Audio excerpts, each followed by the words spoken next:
Bilang isang individual na tao dito sa mundong ito, madalas po ay mas madali po ang magrereklamo kaysa sa intindihin ang isang pangyayari.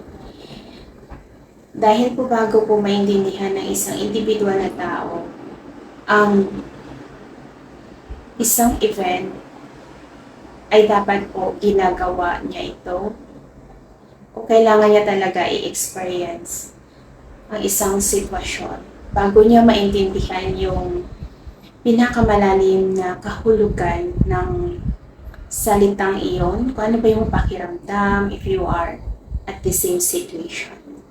Lalo-lalo na kung ginagawa mo mismo sa sarili mo ang salita na iyon. Dahil madali pong sabihin ang salitang sacrifice. Pero to understand the value is kailangan mo siyang pagdaanan exactly para mas maintindihan mo yung value ng isang salita. Minsan, ang isang individual na tao ay nagsasacrifice dahil po sa pag-ibig niya sa isang individual na tao. Pero ang salitang sacrifice ay hindi po siya naglalast forever sa buhay natin. Kung yung word ng salitang sacrifice, hindi po yan naglalast forever kung hindi po naiintindihan ni receiver yung halaga ng pagsasakripisyo ng isang individual na tao. Kaya dapat po na mas maintindihan ng mga receiver kung bakit nagsasakripisyo ang isang tao para sa kanila. Para po yun sa pag-ibig niya towards other people for the reason and purpose kung bakit kaya niyang gumawa o kaya niya magsakripisyo. Kung babalik po tayo in the past history, nung panahon ni Jesus, nagsakripisyo po siya para tubusin ang kasalanan ng sangkatauhan. Pero ang mga tao o yung mga receiver ng word sacrifice, sila po yung mga tao na hindi nila naiintindihan yung malalim na kahulugan. Bakit ba nagsakripisyo ng buhay si Jesus nung panahon niya para tubusin ang kasalanan? Dahil po at that time, yung alam niya lang po ay kapag ginawa niya to, matutubos niya lahat ng kasalanan. Ang sagot po, yes. Isang beses, nung sinakripisyo niya yung sarili niya, isang buhay niya katumbas ng pagiging purified ng soul ng bawat individual na tao at that time. But those people who receive, hindi po nila naiintindihan ang halaga ng salitang sacrifice. Kung bakit hindi yun nag-last forever. Kung bakit nagpatuloy ang sangkatauhan na gumawa ng hindi maganda. Dahil po kulang sa karunungan. In the time na nasa field of spirituality ako dahil nasa twin journey ko, I undergo for the word sacrifice para maintindihan ko yung deep knowledge and understanding ng salita na yun. Dahil naging party siya na nakaraan ko. I am an old soul na marami na akong buhay nung panahon.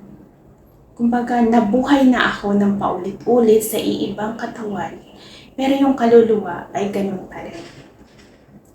Ang knowledge and understanding ay doon niya na storage sa higher self natin. Na once na ma-unlock natin yung natural way para mag-connect sa higher self natin, doon natin maiintindihan lahat. If we open ourselves to expand our knowledge in the field of spirituality, doon po natin maintindihan yung mga past life natin and to gather all the information sa nakaraan natin. Kung magiging open-minded lang po tayo to receive a knowledge and understanding.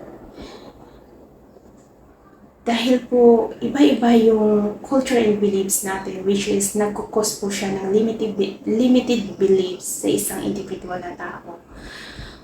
But if we we expand our knowledge and understanding sa mundo ng spirituality, dito natin maintindihan na wala po siyang limitasyon. Dahil kung maintindihan natin ang pakay ni God sa atin, tinuturuan niya po tayo na magiging fearless, na wala po tayong takot.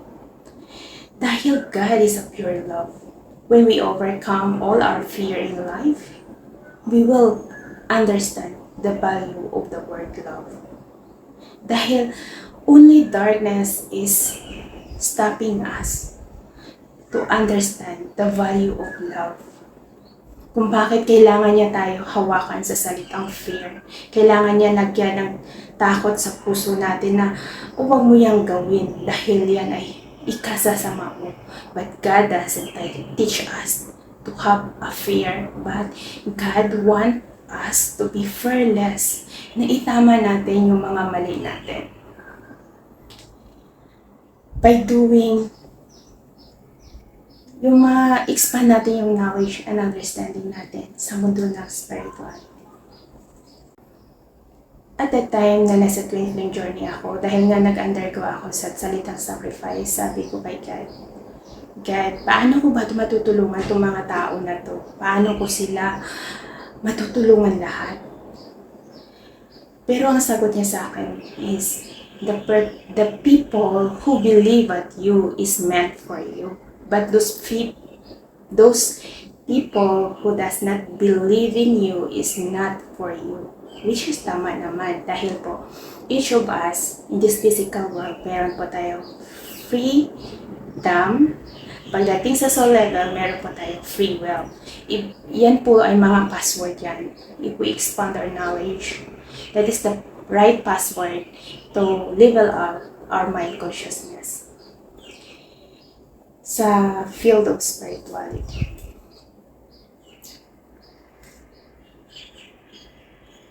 At sabi ko kay God, kung gagawin ko ulit ang salitang sacrifice, ay parang inulit ko lang yung nakaraan. It's the same cycle and no change. But if I understand every event, mas maiintindihan ko at kaya kong i-explain at ituro yung karunungan in every situation dahil pinagdaanan ko siya. Kaya yung salitang sacrifice, it doesn't last forever. As long na naiintindihan ng isang individual ng tao yung word ng salitang sacrifice. But if not, if lack of knowledge and understanding, hindi siya maglalast forever. Kung bakit pinili ko na matuto para ituro ang karunungan na walang kapalit. Dahil ang karunungan ang siyang susi para sa kaligtasan ng isang individual na tao na it will last forever. It depends na lang yun sa isang tao kung tatanggapin niya o hindi. Nasa kanya na po yun. That is the freedom of individual person sa physical world na ito.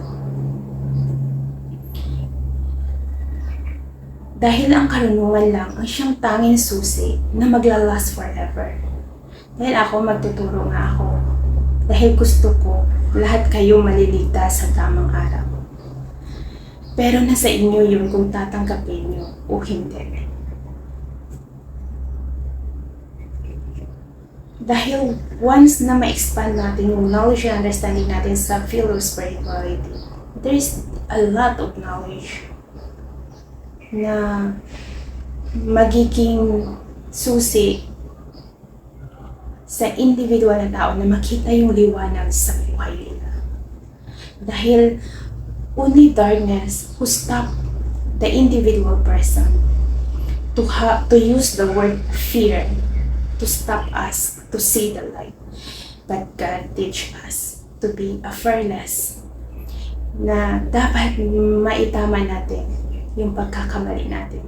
Dahil bago magbago ang isang individual na tao, dapat marunong siya tumanggap ng kanyang pagkakamali at matuto sa pagkakamali para maitama niya yung mga mali. Yun yung start ng change. when you learn a lesson.